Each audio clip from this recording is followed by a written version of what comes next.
Valencia Department of Health.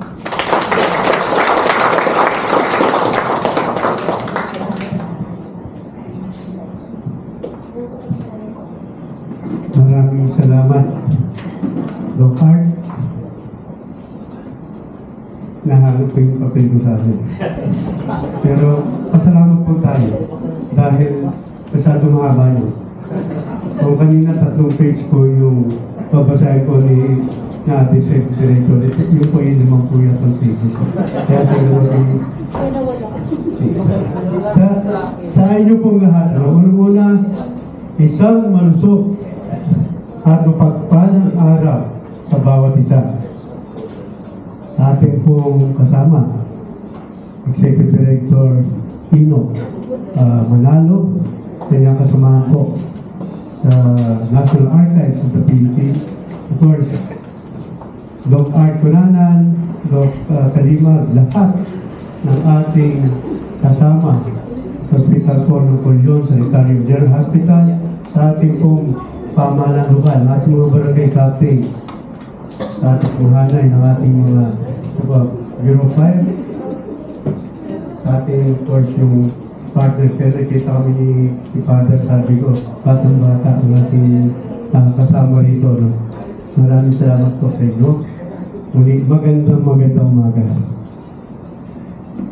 Alam niyo kanina, binabanggit ko yung tungkol sa kasaysayan. Ito naman kay Tungko or leprosy. Tanong po natin Panginoon pa, may kay Tungko. Kung pinandidirian, ilalaliwan ng komunidad. Subalit dito, sa lugar po ng Colyon, Palawan, bagamat itinayo, dahil mga itinakwil sa komunidad, dito dinala, ay inyong pinilit na tipunin, pagyamanin, inalagaan, at ano ba ang Colyon sa ngayon? Isang ulad ng pamayanan, hindi pinandidirihan, pinupuntahan pa ngayon ng mga turista sapagkat gusto makita ang napakaganda lugar ng mga.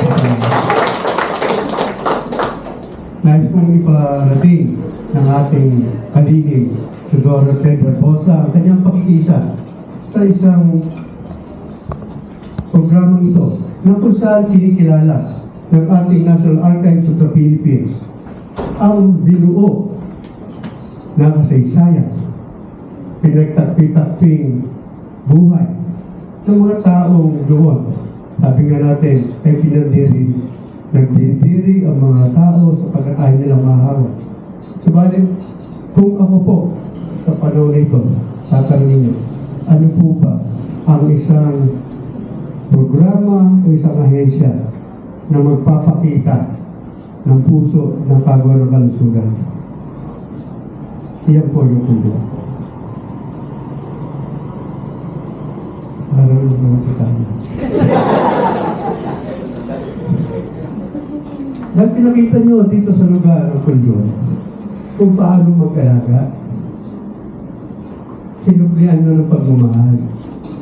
Hindi ba natin nabot? Kasi isang siglo at 2 dekada ang nakaraan ng pinagsimulan ang Colyon Leprosario.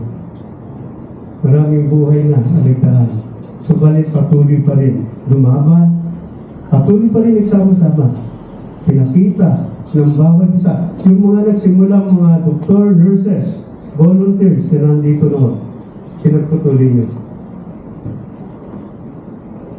Yung public sector engagement, private sector engagement, nandito na sa Colyon, noong paman.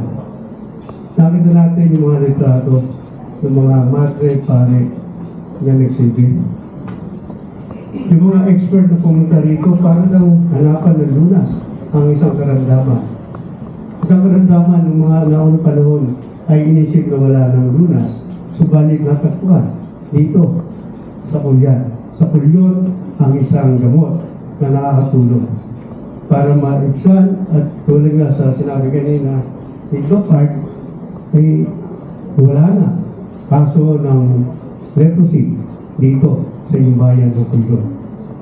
Isang patotoo na dahil hindi kayo tumigil, hindi kayo nakontento hanggat hindi matuldukan ang problema ng leprosy dito sa bayan nito at sa buong mundo. Isang karangalan po yan na dapat pinagmamalaki ng bawat isa sa inyo.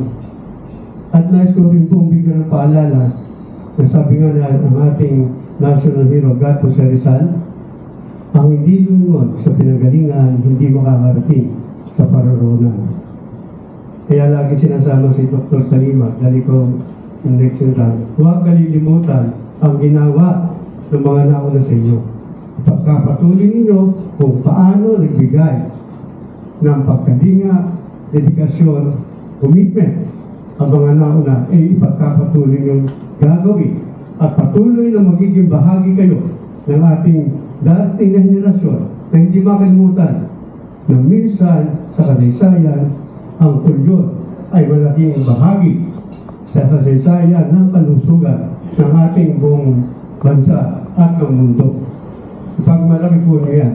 Pagpili nyo sa mga susunod sa inyo, baka mamaya dahil wala ng kaso, baguhin yung pangalan. Wala na yung leprosy. Diba?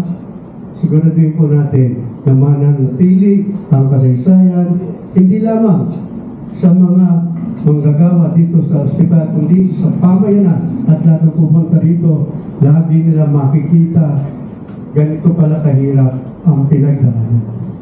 Hindi napakadali ang inyong ginawa. Congratulations, Doc Art Suranan.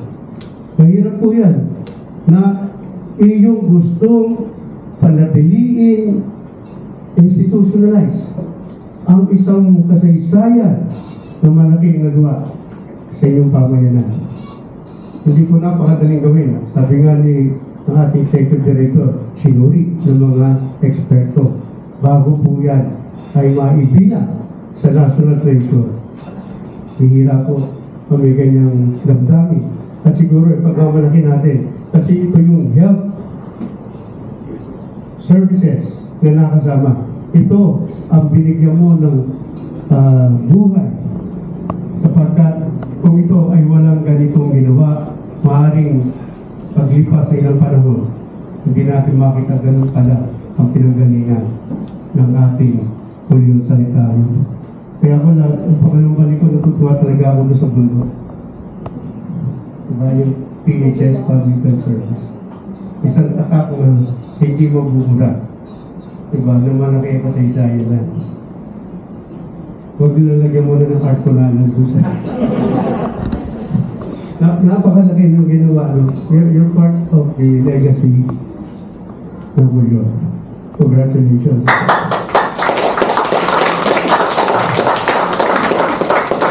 At sa ginawa po natin pagkilala ngayon, ang kaguro po ng kalusugan, sa pumuno nating Secretary Nervosa, ay kasama yung nagdiriwa at pinagmamalaki ang ating Julio Sanitario General Hospital sa inyong pagsusumita. Sabi nga natin, moving forward, looking into the future. Nag-innovate kayo at excited, no?